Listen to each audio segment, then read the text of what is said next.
ನಮಸ್ಕಾರ. ಜೈ ಭೀಮ್. ಒಳಮೀಸಲಾತಿ ಜಾರಿಗೆ ತರುವುದಕ್ಕೆ ಆಯಾ ರಾಜ್ಯ ಸರ್ಕಾರಗಳಿಗೆ ಅಧಿಕಾರ ಇದೆ ಅನ್ನುವಂತಹ ಸುಪ್ರೀಂ ಕೋರ್ಟ್ನ ತೀರ್ಪು ಬಂದು ಈಗ 6 ತಿಂಗಳು 7 ತಿಂಗಳಿಗೆ ನಾವು ಕರೀತಾ ಇದ್ದೀವಿ. 10ನೇ ತಾರೀಕು ಬಂದಂತಹ ತೀರ್ಪು. ಆ ತೀರ್ಪಿನ ನಂತರ ಕರ್ನಾಟಕ ರಾಜ್ಯದಲ್ಲಿ ಉಪಚುನಾವಣೆಗಳು ನಡೆಯಿತು.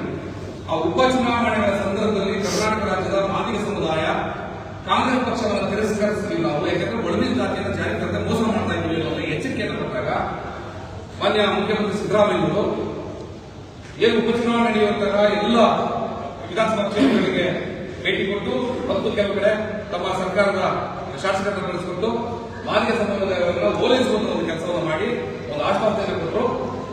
ಈ ಮುಂದೆ ಯಾವುದೇ ನೇಮಕಾತಿಗಳನ್ನು ನಾವು ಒಳಮೀಸಲಾತಿ ಜಾರಿಗೆ ತರದೆ ನಾವು ಮಾಡೋದಿಲ್ಲ ಅನ್ನೋದು ಒಂದು ಮಾತಾಡಿದೆ.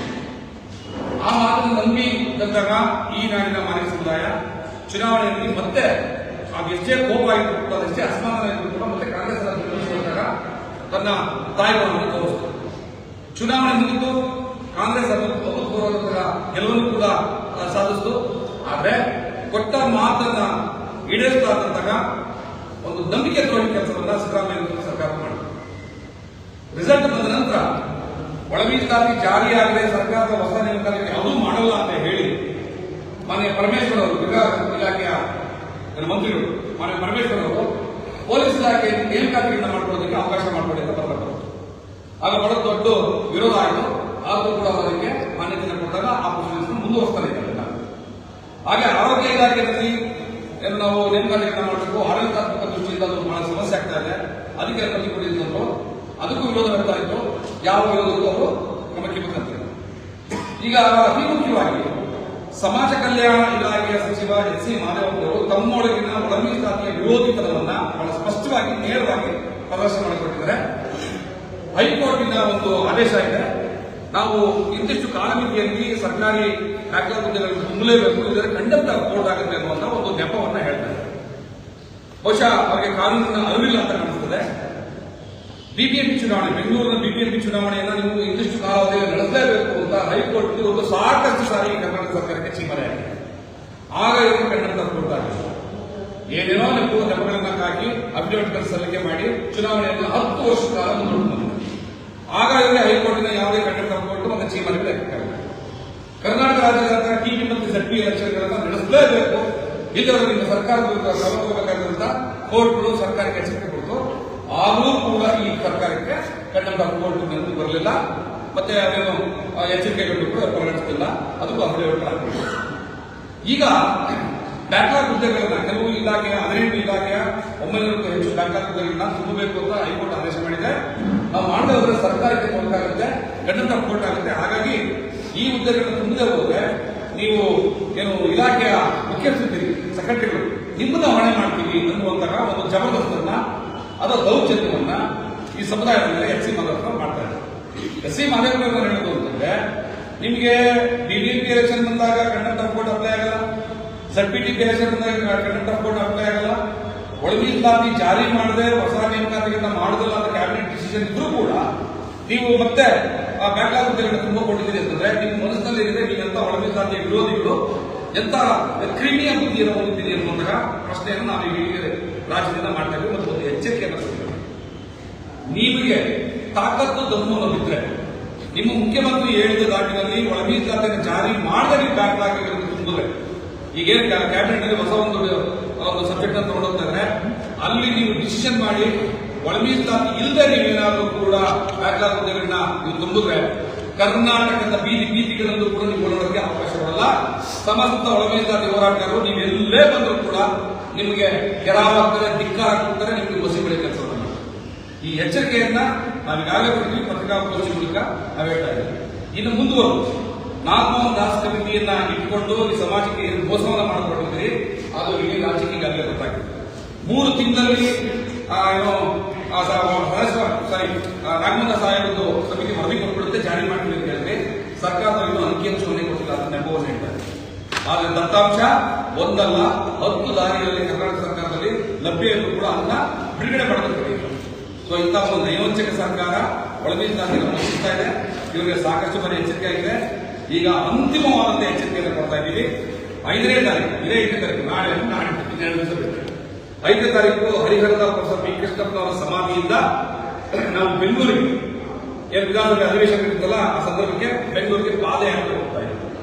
ಈ ಪಾದಯಾತ್ರೆ ಅಂದ್ರೆ ಬೇಡುವಂತ ಪಾದಯಾತ್ರೆ ಅಲ್ಲ, ಸರ್ಕಾರ ನಿದ್ದೆ ಕೂಡ ಮಾಡಬಾರದು ಆ ರೀತಿಯಾದಂತಹ ಒಂದು ಗಟ್ಟಿ ಎಚ್ಚರಿಕೆಯನ್ನು ಕೊಡುವಂತಹ ಒಂದು ಪಾದಯಾತ್ರೆಯನ್ನು ನಾವು ಅನೌನ್ಸ್ ಮಾಡಿದ್ದೀವಿ. ಈ ಪಾದಯಾತ್ರೆ ಸ್ವರೂಪವೇ ಬೇಕು.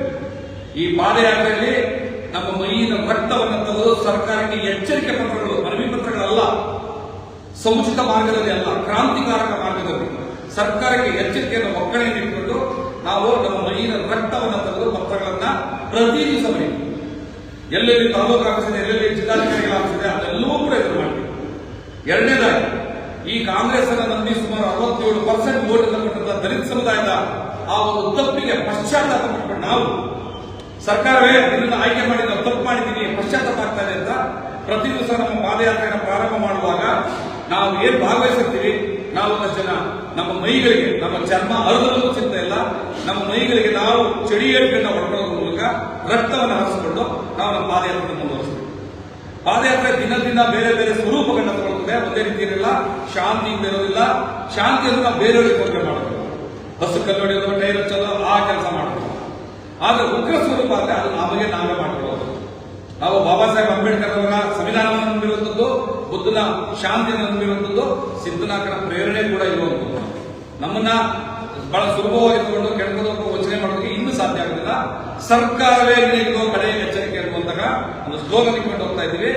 ಬರ್ತಾ ಬರ್ತಾ ಈ ಏನು ಕಾಲ್ನಡಿಗೆ ಜಾಥಾ ದಿನದಿಂದ ದಿನಕ್ಕೆ ಉಗ್ರ ಸ್ವರೂಪವನ್ನು ತಗ್ತದೆ.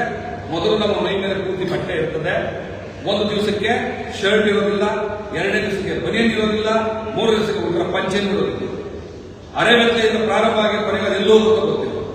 ಆಮೇಲೆ ಕೊನೆಗೆ ನಾವು ಇನ್ನೊಂದಷ್ಟಿದೆ, ಅದನ್ನು ನಾವು ಬೆಲೆಗೆ ಪಡಿಸಬಾರ್ದು ಅಂತ ಇದ್ದೆ, ಆದರೆ ಮಾಧ್ಯಮಗಳ ಮೂಲಕ ನಾನು ಹೇಳೇಬಿಡ್ತೀನಿ. ನಾನು ಇಲ್ಲಿ ಪಂಚಿನ ಮೆರವಣಿಗೆಗಳು, ಪಾದರಕ್ಷೆ ಮೆರವಣಿಗೆ, ಇದು ಒಂದು ಬೇರೆ ಒಂದು ಕಾನ್ಸೆಪ್ಟ್ ಇದೆ. ಪಾದರಕ್ಷೆಗಳನ್ನ ಮೆರವಣಿಗೆ ತಗೊಂಡು ಹೋಗ್ತಾ ಇದ್ದೀವಿ. ಹೇಗೆ ಬಸವಣ್ಣನಿಗೆ ಅರಳೆಯ ಪಾದರಕ್ಷೆಗಳನ್ನ ನೋಡಿದಾಗ ಅವರು ಅದರ ತಲೆ ಮೇಲೆ ಧರಿಸ್ಬಿಟ್ರಲ್ಲ, ಹಾಗೆ ಈ ಸಮುದಾಯದ ಒಂದು ಪ್ರತೀಕವಾದಂತಹ ಆ ಅರಳೆಯನ ಪಾದಕೆಗಳನ್ನ ಸಿದ್ದರಾಮಯ್ಯ ನಿಮಗೆ ಅಹಂಕಾರ ಹೆಚ್ಚಾಗಿ ತಲೆ ಮೇಲೆ ಪಾದಕ ಹಾಕೋತೀರಾ ಅಥವಾ ಈ ಸಮುದಾಯದ ಋಣ ಇದನ್ನ ತಲೆ ಮೇಲೆ ಹೋಗ್ತೀರಾ ಅನ್ನೋದು ಸವಾಲನ್ನು ಕೊಟ್ಟು ಆ ಪಾದರಕ್ಷೆ ಮೆರವಣಿಗೆ ತಗೊಂಡು ಹೋಗ್ತಾ ಇದ್ದೀವಿ. ಉರುಳು ಸೇವೆ ಕೆಲವು ಕಡೆ ಆಗುತ್ತೆ. ಸಿದ್ದರಾಮಯ್ಯನವರ ಶವಯಾತ್ರೆಯನ್ನ, ಅಣುಕು ಶವಯಾತ್ರೆಯನ್ನ ನಾವು ಮಾಡ್ತೀವಿ. ಮತ್ತೆ ಸಮಸ್ತ ಏನು ನಾವು ಹೋರಾಟಗಾರ ಇರ್ತಾರಲ್ಲ, ಆ ಹೋರಾಟಗಾರರ ಮೈಯಿನ ರಕ್ತಗಳನ್ನ ಸಿರಂಜಿಂದ ತೆಗೆದು ಸಿದ್ದರಾಮಯ್ಯನ ಪ್ರತಿರೂಪಕ್ಕೆ ಕೂಡಿಸುವಂತ ಕೆಲಸವನ್ನು ಕೂಡ ಮಾಡ್ತೀವಿ. ಈ ರಕ್ತವನ್ನ ಹೀಗಿದ್ರು ಅದೇನು ವರ್ಷ ಬದುಕಬೇಕು ಅಂತಿದ್ರೋ, ಈ ಸಮುದಾಯದ ರಕ್ತವನ್ನು ಕುಡಿದು ಅದೆಷ್ಟು ಅಧಿಕಾರವನ್ನು ಅನುಭವಿಸಬೇಕಂತಿದ್ರೋ ಅನುಭವಿಸಬೇಡಿ ಅನ್ನುವಂತಹ ಒಂದು ಎಚ್ಚರಿಕೆಯನ್ನು ನಾವು ಈ ಸಂದರ್ಭದಲ್ಲಿ ಕೊಡ್ತಾ ಇದ್ದೀವಿ. ಹಾಗೆ ಡಿ ಕೆ ಶಿವಕುಮಾರ್ ಅವರಿಗೂ ಕೂಡ ಈ ಒಂದು ಎಚ್ಚರಿಕೆಯನ್ನು ಕೊಡ್ತಾ ಇದ್ದೀವಿ.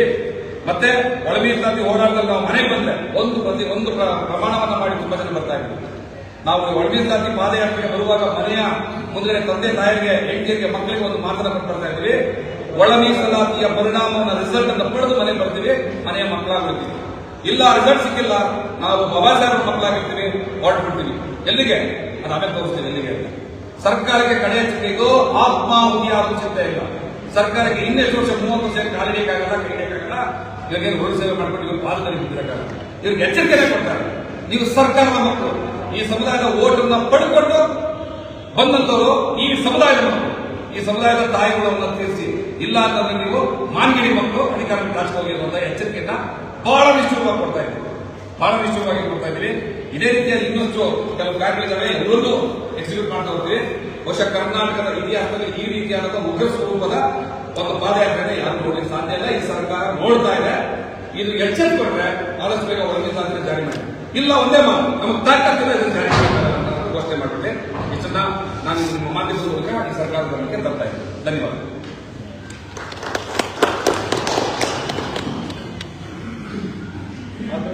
ಪ್ರಶ್ನೆಗಳಿಂದ ಕೇಳಬಹುದು.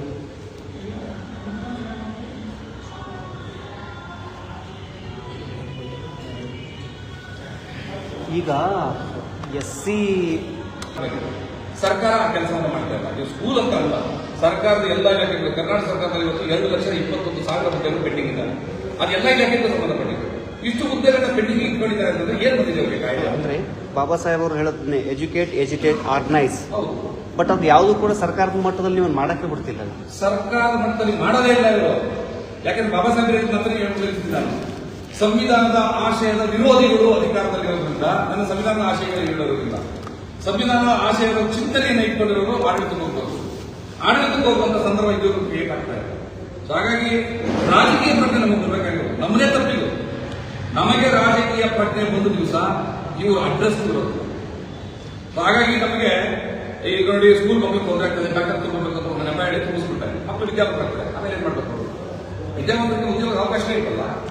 ಹಾಗಾದ್ರೆ ಉದ್ಯೋಗ ಬಂದ ಸಾರ್ಥಕತೆ ಜ್ಞಾನ ಬೆಳೆಯೋದು ಬೇಡವಾ? ಹೌದು. ಆ ಜ್ಞಾನವನ್ನು ಇವರೆಲ್ಲರೂ ಕೂಡ ಅಡಾಯಿಟ್ಬಿಡ್ತಾರೆ. ಈ ಸಮುದಾಯದ ರಾಜಕಾರಣಿಗಳೇ ಕೆಲಸ ಮಾಡ್ತಾರೆ. ಸೊ ಎಲ್ಲರೂ ಸೇರಿಸಿ ನಾವು ಒಂದು ಒಳ್ಳೆ ಎಚ್ಚರಿಕೆ ಕೊಡಬೇಕು.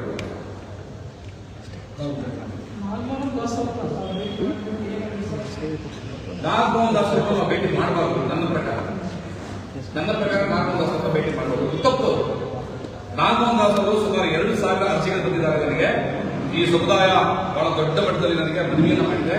ನಾನು ಅದನ್ನ ಕಿವಿಯಿಂದ ಕೇಳಿಸ್ಕೊಂಡಿಲ್ಲ, ಆಯುರ್ವೇದದಿಂದ ಕೇಳಿಸ್ಕೊಂಡಿದ್ದೇನೆ ಅಂತ ಡೈಲಾಗ್ ಮಾಡಿದೆ. ನನಗೆ ಈ ಕವನ ಕವಿತೆಗಳ ಅಕ್ಷರಗಳು, ಈ ಪದಾಲಂಕಾರ ಬೇಕಿಲ್ಲ. ಇವನ್ನೆಲ್ಲ ಕೇಳಿ ಕೇಳಿ ಕೇಳಿ ಕೇಳಿ ಸಾಕಾಗಿದೆ. ಗೌರವಾನ್ವಿತ ನ್ಯಾಯಮೂರ್ತಿ ನಾಗಮೋಹನ್ ದಾಸ್ ಅವರೇ, ನಿಮಗೆ ಸರ್ಕಾರ ವಹಿಸಿದ್ದೇನು ಅಂತಂದ್ರೆ, ನೀವು ಸರ್ಕಾರದಲ್ಲಿರುವಂತಹ ವಿವಿಧ ವರದಿಗಳು, ಅಂಕಿಅಂಶಗಳು, ದಾಖಲೆಗಳನ್ನ ಪರಿಶೀಲನೆ ಮಾಡಿ ದತ್ತಾಂಶವನ್ನು ತಂದು ಒಳ ಮೀಸಲಾತಿಗೆ ಶಿಫಾರಸನ್ನ ಮಾಡಿ ಅಂತ ಹೇಳಿದ್ರು. ಆದ್ರೆ ಅವರ ಕೆಲಸವನ್ನು ಇಲ್ಲಿವರೆಗೂ ಮಾಡ್ತೀವಿ.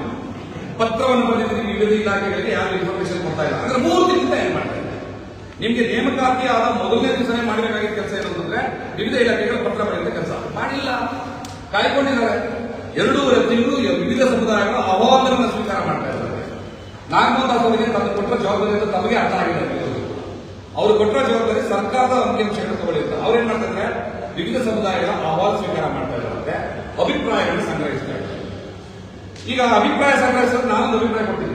ಇವರು 1 ಕೋಟಿ ಇದ್ದಾರೆ, ನಮ್ಮ ಕುಲವೃತ್ತಿ ಇದ್ದದ್ದು, ನಮ್ಗೆ ಇದ್ದದ್ದು ನಿಕೃಷ್ಟ ಪರಿಸ್ಥಿತಿ ನಂಬರ್ ಕೊಟ್ಟು ಅಕ್ಸೆಪ್ಟೆಡ್ ಒಪ್ಪತ್ತವರನ್ನ ವಲಯ ಸಮುದಾಯದ ಪ್ರಕಾರ ನಾವು 1 ಕೋಟಿ ಇದ್ದೀವಿ, ನಮ್ಮಿಂದ ನಿಕೃಷ್ಟ ಪರಿಸ್ಥಿತಿ ಇದ್ದೀವಿ, ನಮ್ಗೆ ಇಷ್ಟು ಪರ್ಸೆಂಟ್ ಬೇಕು. ಅಲೆಮಾರಿಗಳ ಸಮುದಾಯದ ಪ್ರಕಾರ ನಾವೊಂದು 50 ಲಕ್ಷ, ನಾವೊಂದು 50 ಲಕ್ಷ, ನಾವೊಂದು 50 ಲಕ್ಷ, ಎಲ್ಲ ಸಮುದಾಯ ಒಂದು 25 ಕೋಟಿ ಆಗಬೇಕು. ಕರ್ನಾಟಕ ಜನಸಂಖ್ಯೆ 7 ಕೋಟಿ, ನಾನು 25 ಕೋಟಿ ಜನಸಂಖ್ಯೆ ಪ್ರಪೋಸಲ್ ಕೊಡ್ತಾರೆ. ಒಪ್ಪತ್ರ ಅದಕ್ಕೆ ಗಾಡಿ ದಿವಸ ಇವರು ಈ ಎಲ್ಲ ಅಹವಾಲುಗಳನ್ನು ನೋಡಿ ಒಳಗಿರುವಂತಹ ದತ್ತಾಂಶವನ್ನ ಪ್ರಕಟ ಮಾಡ್ತಾರೆ. ಯಾವಾಗ ಬೋರ್ಡ್ ಪ್ರಶ್ನೆ ಮಾಡ್ತಾರೆ, ಯಾವ ಆಧಾರಿತವಾಗಿ ಈ ದತ್ತಾಂಶವನ್ನು ಕೊಟ್ಟಿದ್ದೀರಿ? ಕಮ್ಮಿ ಆ ಸಮುದಾಯಕ್ಕೂ ಈ ಸಮುದಾಯದಲ್ಲಿ ಕೊಟ್ಟು ಅದನ್ನ ಕ್ರೋಢೀಕರಣ ಮಾಡಿದ್ರೆ ಹಂಗೆ ಹೇಳಕ್ಕೆ ಸರ್ಕಾರದ ಇಂತಿಂತ ವರದಿಗಳನ್ನ, ಅಧಿಕೃತವಾದಂತಹ ವರದಿಗಳನ್ನ ನಾನು ಪರಿಶೀಲನೆ ಮಾಡ್ತೀನಿ. ಸೆಕೆಂಡರಿ ಸೋರ್ಸ್ ಆಫ್ ಇನ್ಫಾರ್ಮೇಶನ್ ಅಂತ KBC ಇಂದ ನಾನು ದಾಖಲೆಗಳನ್ನು ತಗೊಂಡಿದ್ದೀನಿ. ಕರ್ನಾಟಕದಲ್ಲಿ ಇರಬಹುದಾದಂತಹ 16 ಕುಲಶಾಸ್ತ್ರೀಯ ಅಧ್ಯಯನಗಳನ್ನು ಮಾಡಿ ಆ ಸಮಾಜವನ್ನ ನಾನು ಅರ್ಥ ಮಾಡ್ಕೊಂಡಿದ್ದೀನಿ. ಅದರ ಆಧಾರವಾಗಿ ನಾನು ಇವರ ಪರ್ಸೆಂಟೇಜ್ ಅನ್ನು ನಾನು ಕ್ಯಾಲ್ಕುಲೇಟ್ ಮಾಡಿದ್ದೀನಿ. ಈ ಪರ್ಸೆಂಟೇಜ್ ವೈಸು ಯಾರ ಹತ್ರ ಸ್ಕೂಲ್ ಇದೆ, ಯಾರ ಹತ್ರ ವಿದ್ಯೆನೇ ಇಲ್ಲ, ಯಾರ ಹತ್ರ ಇಂಡಸ್ಟ್ರಿ ಇದೆ, ಯಾವ ಗೇಟ್ ಬ್ಯಾಗ್ ಕೆಲಸಕ್ಕೂ ಇಲ್ಲ, ಯಾರ ಹತ್ರ ದೊಡ್ಡ ಜಮೀನ್ದಾರ ಇದ್ದಾರೆ, ಯಾವ ಹತ್ರ ಮನೆ ಮಲಗೋದು ಕೂಡ ಜಾಗ ಇಲ್ಲ. ಇದನ್ನ ಅಧ್ಯಯನ ಮಾಡಿದ್ವಿ. ಇದ್ರ ಪ್ರಕಾರವಾಗಿ ಇಂತಿಂತವರಿಗೆ ಇಷ್ಟು ಪರ್ಸೆಂಟ್ ಅಂತ ನಿಗದಿ ಮಾಡ್ಕೊಡ್ತೀನಿ ಅಂದ್ರೆ ಇಟ್ಸ್ ಸೂಪರ್. ಅದಕ್ಕೆ ಅಗತ್ಯವಾಗಿರೋದು ಯಾವುದು? ಸದಾಶಿವರಾಗಿ ವರದಿ, ಅದಕ್ಕೆ ಅಗತ್ಯವಾಗಿರೋದು ಕಾಂತರಾಜ ವರದಿ, ಹಾವೂರು ವರದಿ, ಮತ್ತೆ ಇವರು ದ್ವಾರಕನಾಥ್ ವರದಿ, ಮತ್ತೆ KPSC ಇನ್ಫಾರ್ಮೇಶನ್ಗಳು, ಇದೆಲ್ಲ ತಗೋಬೇಕು. ಎಲ್ಲ ಇದಾವೆ. ಇದನ್ಯಾವುದೋ ಕೊಡೋದಕ್ಕೆ ತಾಕತ್ತಿಲ್ಲದೆ ಇರುವಂತಹ ಒಂದು ನಂಬಿಕೆ ಇದೆ ಸರ್ಕಾರ. ಕಾಂತರಾಜ ಅಕ್ಸೆಪ್ಟ್ ಮಾಡಲ್ಲ. ಒಳ ಮೀಸಲಾತಿ ಇದು ಸದಾಶಿವ ಆಗೋದು ಬಿಜೆಪಿ ಕೆಲಸ ಮಾಡಿದ್ರೆ ಇವರಿಗೆ ರಿಜಿಸ್ಟರ್ ಮಾಡೋಕೆ ತಾಕತ್ತಿಲ್ಲ. ಅಂಕಿಅಂಶ ತಗೊಳ್ಳಿ. ಏನು ಆಕಾಶ ಅಂಕಿಅಂಶಗಳು ಅಥವಾ ಭೂಮಿಯಿಂದ ಉದ್ಭವ ಆಗ್ತದೆ. ಸಮುದಾಯದ ಮುಖಂಡರನ್ನ ಕರೆಸಿ ನೀವು ಅಪ್ಲಿಕೇಶನ್ ತಗೊಳ್ಳಿದ್ದೀರಾ, ರೆಪ್ರೆಸೆಂಟೇಷನ್ ತಗೊಳ್ತೀರಾ, ಇಟ್ಸ್ ಫಾರ್ ಮಾಡುತ್ತಿಲ್ಲ. ಅದನ್ನ ನೀವು ಹೊಸದಾಗಿ ಸರ್ವೆ ಮಾಡಿ ಅಂತನೋ, ಸಂಶೋಧನೆ ಮಾಡಿ ಅಂತನೋ, ಅಥವಾ ಇನ್ಯಾವುದೋ ಮೂಲಕ ಅಂಕಿಅಂಶಗಳ ಹುಡುಕಿ ಅಂತ ಕೊಟ್ಟಿರೋದಲ್ಲ. ಇರೋದನ್ನ ಅಂದ್ರೆ ಒಂದು ಕೇಸನ್ನು ಹಾಕಿಕೊಂಡಿದ್ದೀನಿ, ಇದನ್ನ ಕಲ್ಲಚ್ಚು ಮುಳ್ಳಚ್ಚು ಈಗಷ್ಟು ಕ್ಲೀನ್ ಮಾಡ್ಕೊಡಪ್ಪ ಅಂತ ಹೇಳಿದ್ರು. ಅವರೇ ಈ ಕ್ಲೀನ್ ಮಾಡೋ ರಾಗಿಯನ್ನು ಬದುಕಿಟ್ಬಿಟ್ಟು ಹೊಸ ಪೈರುಗಳನ್ನು ಇದು ನಾಗಮೋಹನ್ ದಾಸ್ ಅವರು ಸಮೀಕ್ಷೆ ಮಾಡ್ತಾರೆ. ಮೋಸ ಸರ್ಕಾರಕ್ಕೆ ಅರ್ಥ ಆಗ್ಬೇಕು, ನಮ್ಮ ಹೋರಾಟಕ್ಕೆ ಅರ್ಥ ಆಗ್ಬೇಕು. ಆದ್ರೆ ನನ್ನ ಹಿರಿಯ ಹೋರಾಟಗಾರರು ಹೋಗಿ ರೆಪ್ರೆಸೆಂಟೇಷನ್ ತಗೊಂಡು ಹೋಗ್ತಾರೆ. 30-35 ವರ್ಷ ಹೋರಾಟ ಮಾಡಿದಂತಹ ಹಿರಿಯರು ರೆಪ್ರೆಸೆಂಟೇಷನ್ ತಗೊಂಡು ಹೋಗ್ಬಿಟ್ಟು ನಾನು 3 ಸರಿ ನಾಗಮೋಹನ್ ದಾಸ್ ಅವರನ್ನು ಒಪ್ಪಿಸ್ಕೊಟ್ಟಿದ್ದೀನಿ. ಏನನ್ನ ಒಪ್ಪಿಸ್ತಾ ಇದ್ದೀನಿ? ಯಾವುದನ್ನ ಒಪ್ಸಂಗಿಲ್ಲ, ಅದನ್ನ ಮಾಡಂಗಿಲ್ಲ. ಸರ್ಕಾರಕ್ಕೆ, ಆಯೋಗಕ್ಕೆ ಟರ್ಮ್ಸ್ ಆಫ್ ರೆಫರೆನ್ಸ್ ಅಂತ ಏನ್ ಬರುತ್ತೆ ಅದರ ಆಧಾರದ ಕೆಲಸ ಮಾಡ್ತಾರೆ. ಅವ್ರ ಟರ್ಮ್ಸ್ ಆಫ್ ರೆಫರೆನ್ಸ್ ಮೇಲೆ ಪರದೆ ಹೇಳ್ಬಿಟ್ಟು ಇಲ್ಲೇ ಇರೋಲ್ಲ, ಇದು ತಪ್ಪು. ಹಾಗಾಗಿ ಸರ್ಕಾರಕ್ಕೆ ಕೊನೆಯ ಎಚ್ಚರಿಕೆ ಕೊಡ್ತಾ ಇದ್ದೀವಿ. ಇರೋ ದತ್ತಾಂಶಗಳ ಆಧಾರದಲ್ಲಿ ನೀವು ಜಾರಿಗೆ ತಂದಿದ್ದೀವಿ. ತರಕಾಗಿಲ್ಲ ಆಗಲ್ಲ ಅಂತ ಹೇಳಿ ನಿಮ್ಮ ರಾಜಕೀಯ ಸಮಾಧಿಯನ್ನು ನಾವು ಕಟ್ಟಿ ತೋರಿಸ್ತೇವೆ. ಇನ್ಸಿಡೆಂಟ್ ನನ್ನ ಮನಸ್ಸಿಗೆ ಬಹಳ ನೋವನ್ನು ಕೊಟ್ಟು ನಾನು ಒಬ್ಬ ವ್ಯಕ್ತಿಯಾಗಿ ಇದನ್ನು ಖಂಡಿಸುವಂತ ಕೆಲವು ಮಾತುಗಳನ್ನ ಮಾತಾಡ್ತೀನಿ. ತಕ್ಷಣ ಆ ಸಮುದಾಯ ಆ ನೋವನ್ನು ತನ್ನದಾಗಿಸ್ತು. ನಾನು ಮಾತಾಡಿದ ಮಾತನ್ನ ಆ ನೋವನ್ನು ತನ್ನದಾಗಿಸುವಂತ ನನ್ನ ಸಮುದಾಯ. ಇಲ್ಲಿ ಆ ಸಂಘಟನೆಯವರು ಈ ಪಕ್ಷದವರು ಏನಿಲ್ಲ, ಇಲ್ಲಿ ಬಿಜೆಪಿ ಇದ್ದಾರೆ, ಜೆಡಿಎಸ್ ಇದ್ದಾರೆ, ಆಮ್ ಆದ್ಮಿ ಪಾರ್ಟಿ ಇದ್ದಾರೆ, ಎಸ್ಡಿಪಿ ಇದ್ದಾರೆ, ಕಾಂಗ್ರೆಸ್ನವರೇ ಇದ್ದಾರೆ. ಕಾಂಗ್ರೆಸ್ ವಿರುದ್ಧವಾಗಿ ಕಾಂಗ್ರೆಸ್ ಮಾಡಿದಂತಹ ಮಾತೃತ್ವವಾದ ಕೆಲಸವನ್ನು ಕಳಿಸೋದಕ್ಕೆ ಕಾಂಗ್ರೆಸ್ ಇದ್ದಾರೆ, ಎಲ್ಲ ಪಾರ್ಟಿಯವರು. ಸೊ ಇಲ್ಲಿ ಯಾವುದೇ ಪಾರ್ಟಿ ನೇತೃತ್ವ ಅಥವಾ ಸಹಭಾಗಿತ್ವ ಅನ್ನೋದಿಲ್ಲ. ನಾವೆಲ್ಲರೂ ಆಹ್ವಾನ ಮಾಡ್ತೀವಿ, ಕಾಂಗ್ರೆಸ್ನವ್ರನ್ನು ಕರಿತೀವಿ. ಈಗಲಾದರೂ ಕೂಡ ಬಂದು ಈ ಹೋರಾಟಕ್ಕೆ ಜಾಯ್ನ್ ಆಗಿ ನೀವು ನಮ್ಗೆ ಅಧಿಕಾರ ಕೊಡಿಸಬೇಕು, ನಿಮ್ಮನ್ನ ನಾವು ವಿನಂತಿ ಮಾಡ್ತೀವಿ. ಬಿಜೆಪಿಯವರೇ, ನೀವು ಅಧಿಕಾರದಲ್ಲಿದ್ದಾಗ ಗಂಟು ತರ್ಕೊಂಡಿದ್ದೀರಾ, ಈಗ ನೀವು ವಿರೋಧ ಪಕ್ಷದಲ್ಲಿದ್ದೀರಾ, ಕಾಂಗ್ರೆಸ್ ಮೋಸ ಮಾಡ್ತಾ ಇದೆ. ಬಂದು ನೀವು ಇಲ್ಲಿ ನಮ್ಮ ಜೊತೆ ಸೇರ್ಕೊಂಡು ಕಾಂಗ್ರೆಸ್ ಆಗ್ರಹಿಸಲಿಲ್ಲ ಅಂತಂದ್ರೆ ನಿಮಗೂ ಕೂಡ ಕಳಚಾರ ಕೊಡ್ತೀವಿ ಅನ್ನೋದು ಮಾತುಗಳು. ಜೆಡಿಎಸ್ ನವರು ಹೇಳ್ತೀವಿ, ಕುಮಾರಸ್ವಾಮಿ ನಿಮ್ಮ ಪ್ರಣಾಳಿಕೆಯಲ್ಲೇ ಇತ್ತು ವರ್ಣಿಸ್ತಾನೆ ಜಾರಿ ತರುವಂಥದ್ದು, ಯಾಕೆ ಮಾತಾಡ್ತಾ ಇಲ್ಲ ನೀನು ಮಾತಾಡಿದ್ರೆ ಎಲ್ಲರನ್ನೂ ಕರಿತೀವಿ, ಎಲ್ಲ ಸಂಘಟನೆಗಳನ್ನು ಕರೆದಿದ್ದೀವಿ. ಈಗ ನಾನು ಯಾರನ್ನ ಕೋಪ ಮಾಡ್ಕೊಂಡು ಮಾತಾಡ್ತಲ್ಲ, ನನ್ನ ಹಿರಿಯ ಸಂಘಟನೆ ಹೋರಾಟ ಪ್ರವೇಶಾಧಿಕವಾದ ಹೋರಾಟ ಅವರನ್ನೂ ಕೂಡ ಜಗಳ ಮಾಡ್ತಾರೆ, ಪ್ರೀತಿಯಿಂದ ಕರಿತೀವಿ. ಬನ್ನಿ ಇಲ್ಲಿ ನಾವೆಲ್ಲ ಹೇಳಿದ್ರು ನೀವೇ, ನಾವಿವಾಗ ನೀವು ಮಾಡ್ತಾ ಇದ್ದಾಗ ಸುಮ್ಮನೆ ಇದ್ದೀರಿ, ಸಿದ್ದರಾಮಯ್ಯ ಪ್ರೀತಿ ತೋರಿಸ್ತಾ ಇದ್ದೀರಿ, ಸುಮ್ಮನಿದ್ದೀರಿ ಅಂತ ಬೈತಾ ಮತ್ತೆ ಜಗಳ ಆಡ್ತಾ ಅಣ್ಣನ ಸಕ್ಕಿತ್ತ ಅಂತ ನಾವು ಮಾಡಿಕೊಂಡಿದ್ದು. ಅವ್ರು ಬಂದ್ಕೊಟ್ರೆ ಮುಂಚೂಣಿಯಲ್ಲಿ ಅವರೇ ನಿಲ್ಲಿಸೋದು. ಯಾವುದೇ ನಾಯಕ